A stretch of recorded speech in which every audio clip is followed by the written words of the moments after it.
Hello friends, स्वागत है आप सभी का मेरे YouTube channel SV coaching classes पर। हेलो फार्म अभिक्रिया, देखिए हेलो फार्म जो अभिक्रिया है, यहाँ पर क्या होगा कि इस अभिक्रिया में हमारा ध्यान ये दीजिएगा कि कभी कभी एग्जाम में पूछ लेता कौन हेलो फार्म अभिक्रिया देगा कौन नहीं देगा, है ना। तो वे यौगिक जिनमें कार्बोनिल समूह कौन सा होता है, C डबल बॉन्ड O, है ना। इस कार्बोनिल समूह के साथ कम से कम एक मिथिल समूह यानी CH3 होना चाहिए, चाहे इधर लगा हुआ हो और चाहे इधर लगा हुआ हो, कम से कम एक CH3 समूह लगा हुआ हो, यानी COCH3। ये ग्रुप जिसके पास होगा वो हेलो फॉर्म अभिक्रिया प्रदर्शित करेगा, है ना। लेकिन ध्यान ये रखना कि कुछ एल्कोहल भी हैं जो हेलो फॉर्म अभिक्रिया दे देते हैं, यानी वे एल्कोहल जो एल्डिहाइड या कीटोन में कन्वर्ट हो जाते हैं वो भी हेलो फॉर्म अभिक्रिया दे देते हैं। जैसे एथिल एल्कोहल है आपका, है ना, वो क्या करता है कि हेलो फॉर्म अभिक्रिया दे देता है। तो यहाँ पर देखते हैं कि जो हेलो फॉर्म अभिक्रिया होती है इसमें क्या होता है कि कोई C double bond O CH3 ये ग्रुप वाला समूह है, कार्बोनिल समूह के साथ, यानी वे यौगिक जिनमें कार्बोनिल समूह के साथ एक CH3 ग्रुप, कम से कम एक CH3 समूह जुड़ा हुआ होता है, वो हाइड्रोजन और क्षार से क्रिया करके हेलो फॉर्म का निर्माण करते हैं और ये अभिक्रिया हेलो फॉर्म अभिक्रिया कहलाती है। तो चलिए रिएक्शन को देख लेते हैं। कौन सा समूह होना चाहिए, ध्यान ये रखना कि ये वाला समूह होना चाहिए, तभी वो कंपाउंड हेलो फॉर्म अभिक्रिया देगा। तो हम यहाँ पर ले लेते हैं RCOCH3, किसके साथ रिएक्शन करेगा, तो हाइड्रोजन के साथ और क्षार के साथ। तो हाइड्रोजन X2 हो गया ना। कितना मोल लेना है, तो मोल हमें लेना है 3 मोल, 3 लगा दिया। उसके बाद क्षार लेना, क्षार की जगह NaOH KOH कोई भी ले सकते हैं, तो यहाँ मैंने ले लिया NaOH। कितना मोल लेना है, तो 4 मोल लेना है। ये हो गया। क्या बनेगा इसमें, तो यहां से रिएक्शन होने के बाद बनेगा हमारा हेलो फॉर्म। हेलो फॉर्म क्या होता है कि CHX3, है ना, ये हमारा बनेगा। उसके बाद और क्या हो जाएगा, ये हमारा हो गया। उसके बाद सोडियम सॉल्ट बनेगा। सोडियम सॉल्ट क्या होता है, सोडियम सॉल्ट आपका बनेगा RCOONA, ये है सोडियम सॉल्ट, है ना, RCOONA।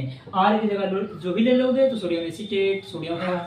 और क्या बनेगा इसमें, तो और यहाँ पर क्या है, Na है और X है, तो निकल जाएगा 3NaX, क्योंकि एक सोडियम कहाँ यहाँ आ गया है, तो 3 Na बचा होगा, तो 3 Na और X मिलकर के 3NaX हो जाएगा, ये हो जाएगा। उसके बाद क्या बचेगा, उसके बाद हमारा वाटर मॉलिक्यूल जल कितना निकलेगा, तो 3H2O। तो ये कंपाउंड जो हमारा CHX3 बना हुआ है ये कहलाता है हेलो फॉर्म, हेलो फॉर्म कहलाता। अब X की जगह जो भी चेंज कर दोगे, जैसे आपने ब्रोमीन ले लिया तो ब्रोमो फॉर्म बन जाएगा, क्लोरीन ले लिया तो क्लोरो फॉर्म बन जाएगा, आयोडीन ले लिया तो आयोडो फॉर्म बन जाएगा। और इसी बेसिस पर आपसे आयोडो फॉर्म अभिक्रिया भी आ जाती है कि जब इसमें आप आयोडीन का यूज करेंगे तो आयोडो फॉर्म अभिक्रिया हो जाती है, जिसे आयोडो फॉर्म परीक्षण भी कहते हैं। आयोडो फॉर्म अभिक्रिया में जो आयोडो फॉर्म बनता है, आयोडो फॉर्म का पीला अवशेष मिलता है, उसी को हम क्या कह देते हैं, आयोडो फॉर्म परीक्षण कह देते हैं। तो ये रिएक्शन आपकी हो जाती है। अब इसके बेसिस पर R की जगह X की जगह जो भी चेंज करना था तो बना सकते हैं। मैं आपको एग्जांपल के लिए बता देता हूं। R की जगह पर आपने CH3 ले लिया, R की जगह पर R क्या है, एल्किल समूह, C3H5 C3H7 कोई भी एल्किल समूह हो सकता, तो CH3 हो गया, CO हो गया और CH3 हो गया। X की जगह पर मान लिया आपने ब्रोमीन ले लिया, है ना, यहाँ पर ले लिया आपने ब्रोमीन। उसके बाद NaOH ले लिया, 4NaOH, ये कर दिया।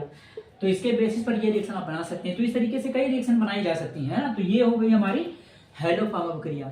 लिखना क्या है, तो लिखना आपको इस समीकरण को देख देख करके ही कि समीकरण में अभिकारक ने क्या किया है, यानी यहाँ पर जो है आपका कार्बोनिल समूह के साथ जुड़ा हुआ मिथिल समूह, यानी वे यौगिक जिनमें COCH3 समूह उपस्थित होता है, हाइड्रोजन और क्षार से क्रिया करके हेलो फॉर्म का निर्माण करते हैं और ये अभिक्रिया हेलो फॉर्म क्रिया कहलाती है। उसके बाद देखिएगा लिखी हुई सैंडमायर अभिक्रिया। सैंडमायर अभिक्रिया में क्या होता है, तो सैंडमायर अभिक्रिया में आपका जो बेंजीन डाइएजोनियम क्लोराइड होता है, बेंजीन डाइएजोनियम क्लोराइड को क्यूप्रस क्लोराइड और हाइड्रोक्लोरिक अम्ल की उपस्थिति में 60 डिग्री सेंटीग्रेड पर गर्म कर देते हैं तो आपका क्लोरोबेंजीन बनता है। तो यहाँ पर देख लेते हैं क्या लेना है, बेंजीन डाइएजोनियम क्लोराइड। तो यहाँ पर ये हो गया आपका, आप फार्मूले के रूप में भी ले सकते हैं, मैंने संरचना बना दी। तो बेंजीन डाइएजोनियम क्लोराइड का फार्मूला क्या होता है, तो यहाँ से लगा देंगे N डबल बॉन्ड N और Cl। बेंजीन के ऊपर N2Cl या C6H5N2Cl फार्मूले के रूप में भी लिख सकते हैं। तो यहाँ पर क्या होगा, इसको हम CuCl/HCl क्यूप्रस क्लोराइड और हाइड्रोक्लोरिक अम्ल की उपस्थिति में 60 डिग्री सेंटीग्रेड टेम्परेचर पर क्या कर देंगे, गर्म कर देते हैं। तो इस अभिक्रिया में नाइट्रोजन क्या होती है, बाहर निकल जाएगी और क्लोरोबेंजीन बन जाता है।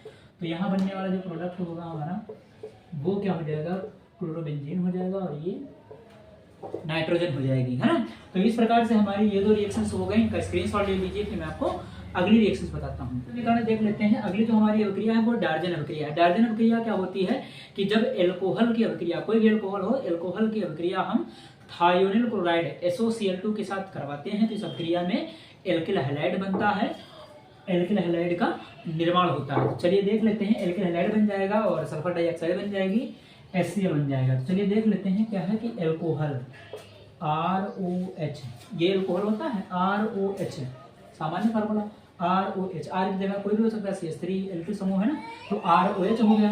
किसके साथ रिएक्शन करवानी, थायोनिल क्लोराइड के साथ, तो SOCl2 के साथ करवानी है।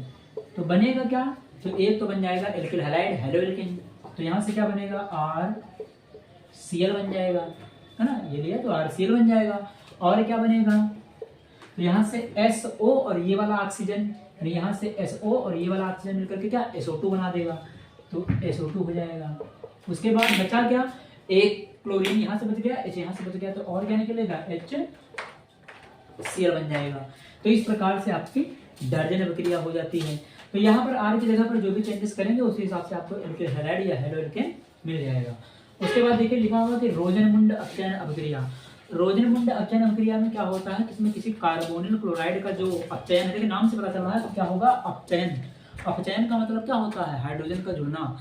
तो यहाँ पर क्या होगा, किसी कार्बोनिल क्लोराइड का अपचयन पैलेडियम और बेरियम सल्फेट, है ना, उत्प्रेरक की उपस्थिति में कराने पर हमारा क्या होता है कि जो कार्बोनिल क्लोराइड है वो एल्डिहाइड में बदल जाता है और इसमें बेरियम जो होता है वो उत्प्रेरक विष होता है, उत्प्रेरक विष के रूप में कार्य करता है।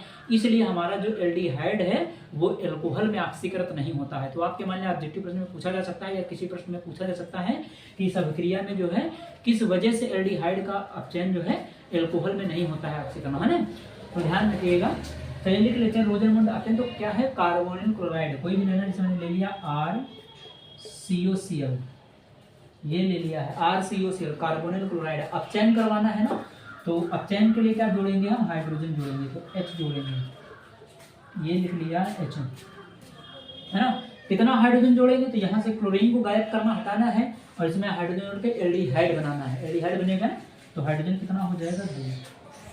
किसकी उपस्थिति में, तो पैलेडियम और बेरियम सल्फेट, तो ये हो जाएगा पैलेडियम हो जाएगा और बेरियम सल्फेट। और इस रिएक्शन में ध्यान रखिएगा उबलती हुई जाइलीन में कराते हैं, है ना, इसका जो अपचयन है उबलती हुई जाइलीन में कराने पर एल्डिहाइड प्राप्त होते हैं, है ना। तो यहाँ नीचे लिख लेंगे उबलती हुई जाइलीन, है ना। तो उबलती हुई जाइलीन बनेगा क्या, एल्डिहाइड बनेगा। तो यहाँ बन जाएगा RCHO बन जाएगा। तो ये हो गया RCHO, बचा क्या, Cl बचा, तो एक H यहाँ ऐड हो गया, एक HCl के साथ चला जाएगा तो निकलेगा बाहर HCl। तो ये हो गई आपकी रोजनमुंड अपचयन अभिक्रिया। आपको ये रिएक्शंस आनी चाहिए, इनकी हिंदी आप स्वयं लिख सकते हैं अपने हाथ के रिएक्शन में। हो क्या रहा, कार्बोनिल क्लोराइड है, इसका अपचयन करवाया गया पैलेडियम और बेरियम सल्फेट की उपस्थिति में उबलती हुई जाइलीन में, तो क्या बना है, एल्डिहाइड बन गया है ना। ये ध्यान रखना। तो इनका स्क्रीनशॉट ले लीजिए, मैं आपको अगले समीकरण बताता हूँ। अगली जो हमारी अभिक्रियाएं हैं वो है एल्डॉल और क्रॉस एल्डॉल अभिक्रिया। देखिए एल्डॉल क्रॉस एल्डॉल अभिक्रिया क्या होता है, तो आपको पता होना चाहिए कि अल्फा हाइड्रोजन क्या होता है, क्योंकि इन अभिक्रियाओं में अल्फा हाइड्रोजन युक्त एल्डिहाइड और कीटोन एल्डॉल और क्रॉस एल्डॉल अभिक्रियाएं देते हैं। एल्डॉल में क्या होता है, तो अल्फा हाइड्रोजन युक्त समान प्रकार के एल्डिहाइड और समान प्रकार के कीटोन, यानी एक जैसे एल्डिहाइड या एक जैसे कीटोन आपस में क्रिया करके संघनन द्वारा, है, बीटा हाइड्रोक्सी एल्डिहाइड या बीटा हाइड्रोक्सी कीटोन का निर्माण करते हैं। तो इस अभिक्रिया को हम एल्डॉल अभिक्रिया कहते हैं। यानी एक जैसे अल्फा हाइड्रोजन बने, चाहे एल्डिहाइड हो चाहे कीटोन हो, एक जैसे होने चाहिए, है ना। एल्डॉल की शर्त है कि एक जैसे होने चाहिए, डिफरेंट डिफरेंट नहीं, एक जैसे एल्डिहाइड या कीटोन, और जिनमें क्या होना चाहिए, अल्फा हाइड्रोजन, है ना। अल्फा हाइड्रोजन मस्ट है, अल्फा हाइड्रोजन होगा तभी आपकी एल्डॉल अभिक्रिया होगी, है ना। तो एक जैसे एल्डिहाइड या एक जैसे कीटोन आपस में क्रिया करके संघनन द्वारा बीटा हाइड्रोक्सी एल्डिहाइड या बीटा हाइड्रोक्सी कीटोन का निर्माण करते हैं। इस अभिक्रिया को एल्डोल अभिक्रिया या एल्डोल संघनन के नाम से भी आ सकता है, कहते हैं, है ना। तो चलिए देख लेते हैं क्या लेना है हमें। एल्डिहाइड लेना है समान प्रकार के, या फिर कीटोन लेना है समान प्रकार के जिनमें अल्फा हाइड्रोजन हो। तो यहाँ पर लिख लेते हैं, जैसे मैंने लिख लिया है ना, CH3 हो गया, और यहाँ लगा दिया O, और ये क्या हो गया H, CH3CHO, है ना, CH3CHO एल्डिहाइड है, एस्टल्डिहाइड, है ना। उसके बाद दूसरा भी हमें क्या करना है, सेम एल्डिहाइड लेना है। जैसे हमने ले लिया यहाँ पर, जैसे हमारा हो गया ये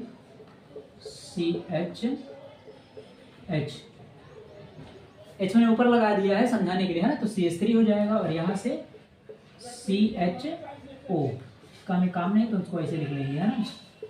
ये हो जाएगा किसी अम्ल या क्षार की उपस्थिति में। कैसा अम्ल या क्षार होगा, तो तनु अम्ल या तनु क्षार की उपस्थिति में।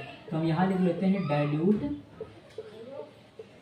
H2SO4, डाइल्यूट H2SO4 तनु सल्फ्यूरिक अम्ल, है ना। तनु सल्फ्यूरिक अम्ल या क्षार की उपस्थिति में रिएक्शन करके क्या होगा, बनाएगा प्रोडक्ट, है। तो यहाँ से क्या होगा कि ये वाला हाइड्रोजन आपका इस ऑक्सीजन के साथ आकर के जुड़ जाएगा। ये क्या हो जाएगा, तो यहाँ से ये अल्फा कार्बन है, देखिए ये क्रियात्मक समूह है, क्रियात्मक समूह के पास का कार्बन कौन सा होगा, अल्फा कार्बन, और अल्फा कार्बन से जुड़ा हुआ हाइड्रोजन कौन सा होगा, alpha hydrogen. Alpha hydrogen nature में क्या होता है, एसिडिक होता है। तो ये यहाँ से हाइड्रोजन निकल करके ऑक्सीजन के साथ जुड़ जाएगा। तो यहाँ पर हमारा प्रोडक्ट जो बनेगा, प्रोडक्ट बन जाएगा आपका CH3CH, देखते जाइएगा, है ना, CH3CHOH सिंगल बॉन्ड, ये हो गया ना, इस जाकर निकल गया, बॉन्ड हट गया, तो CH3CHOH हो गया। उसके बाद ये वाला कंपाउंड क्या उसी के साथ जुड़ जाएगा, तो ये हो जाएगा CH2CHO। ये क्या है, तो इसका नाम है बीटा हाइड्रोक्सी एल्डिहाइड, है ना। इसका नाम क्या है, बीटा हाइड्रोक्सी एल्डिहाइड। ये रिएक्शन आगे भी प्रोसीड कर जाती है। इसका नाम क्या होगा, अगर इसका नाम लिखना है आपको, तो बीटा हाइड्रोक्सी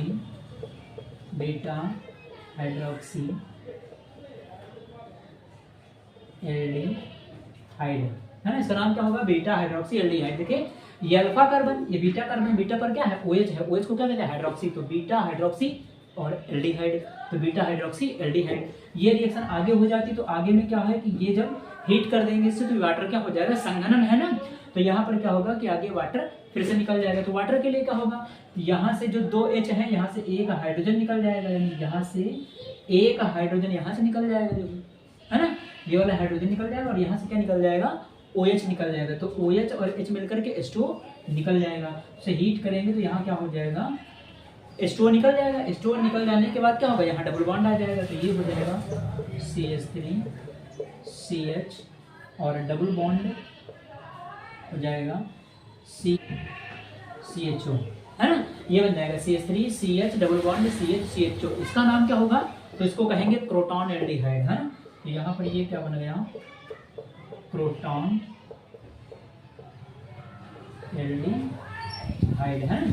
और क्या निकला, तो यहाँ पर हीट कर दिया ना, संघनन हो गया, तो संघनन के बाद वाटर निकल जाएगा, तो प्लस H2O ये निकल जाएगा। तो इस प्रकार से हो गई आपकी एल्डोल अभिक्रिया। ध्यान रखना है कि समान प्रकार के होने चाहिए एल्डिहाइड या फिर समान प्रकार के कीटोन। आप यहाँ पर कीटोन ले लेते तो बीटा हाइड्रोक्सी कीटोन बन जाता।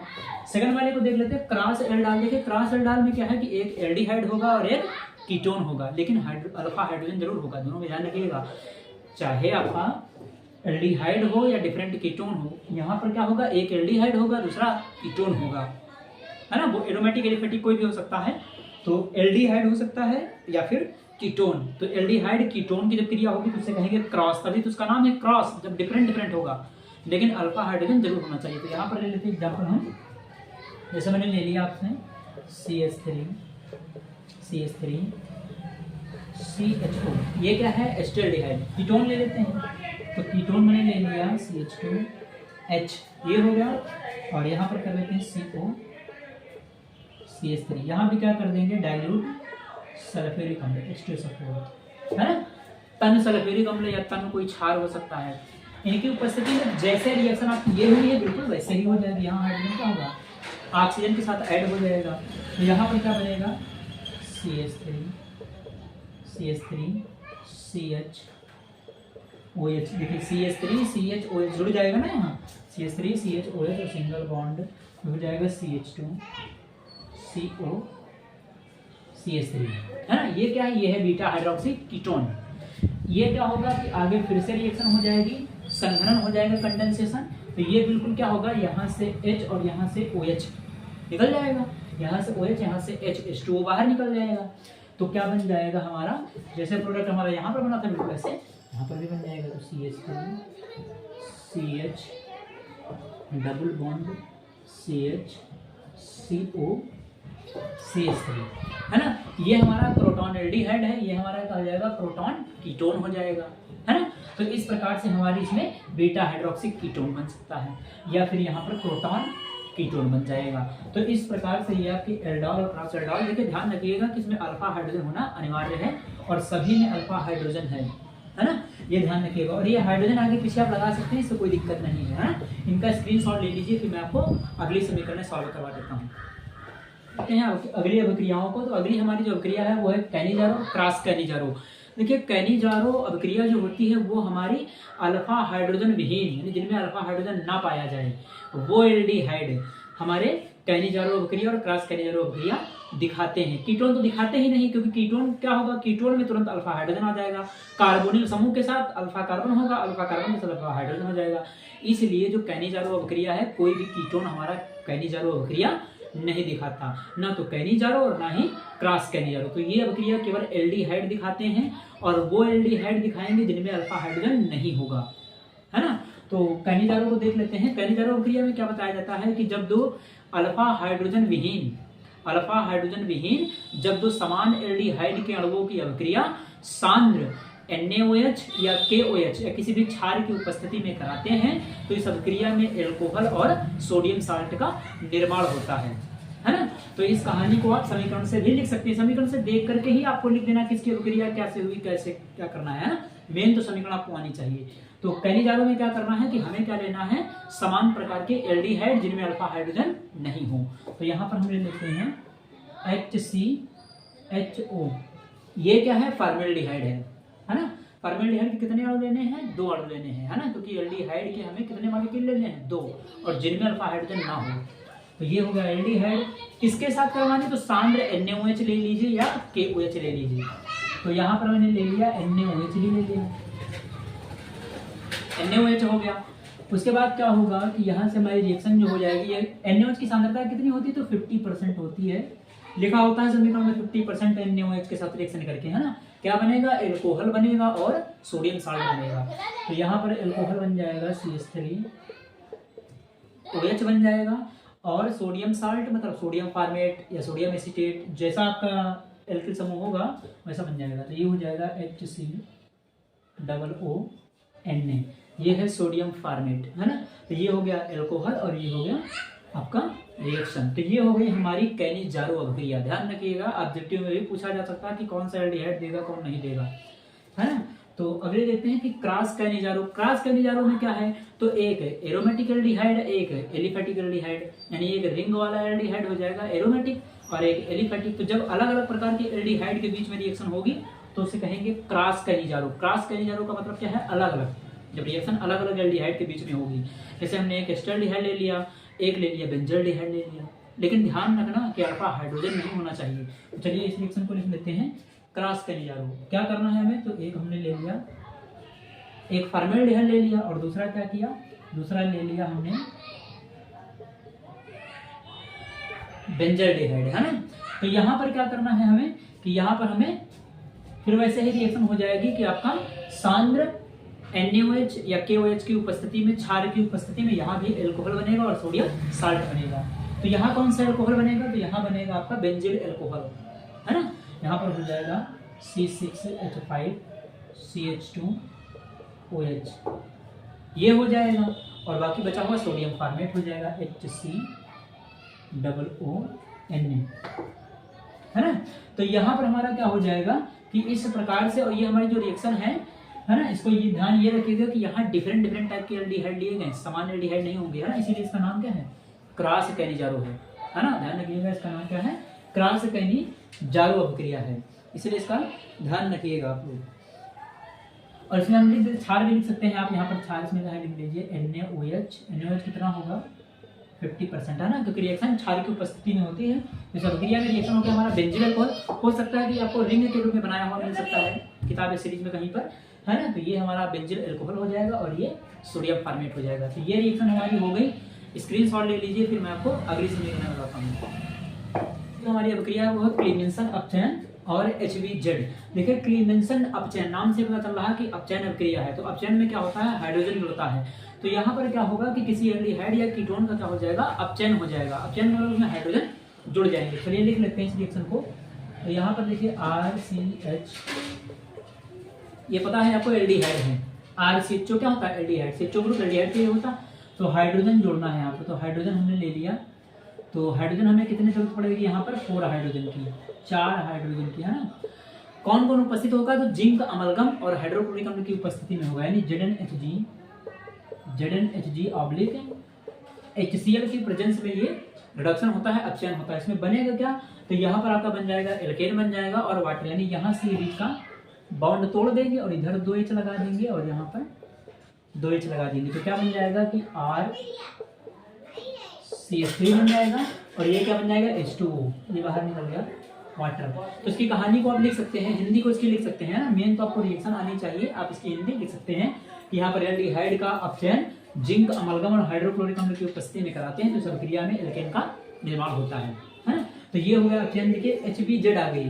HBZ फुल फॉर्म सुनिए, हेल-वोल्हार्ड जेलेंस्की, हेल-वोल्हार्ड जेलेंस्की अभिक्रिया, HBZ हिंदी में नाम है ना, हेल-वोल्हार्ड जेलेंस्की। इसमें क्या होता है, तो किसी मोनोकार्बोक्सिलिक अम्ल की अभिक्रिया जब हम करवा देते हैं किसके साथ है, क्लोरीन के साथ, लाल फास्फोरस की उपस्थिति में, यानी जब किसी मोनोकार्बोक्सिलिक अम्ल की अभिक्रिया साथ लाल फास्फोरस की उपस्थिति में करवाते हैं, तो इसमें अल्फा मोनोक्लोरोएस्टिक अम्ल प्राप्त होता है। तो यहाँ पर हम एग्जांपल ले लेते हैं, जैसे हमने ले लिया CH3 COOH, ये अम्ल है। अम्ल की क्रिया क्लोरीन के साथ Cl2 के साथ करवा देंगे, Cl2 के साथ किसके प्रेजेंस में होगी, तो लाल फास्फोरस की उपस्थिति में होगी। तो लाल फास्फोरस, ये हो गया रेड P, लाल फास्फोरस हिंदी में लिख सकते हैं। तो यहाँ से क्या होगा कि यहाँ से हमारा HCl निकल जाएगा और यहाँ पर अल्फा मोनोक्लोरो कार्बोक्सिलिक अम्ल बन जाएगा, या मोनोक्लोरो एस्टिक अम्ल बन जाएगा।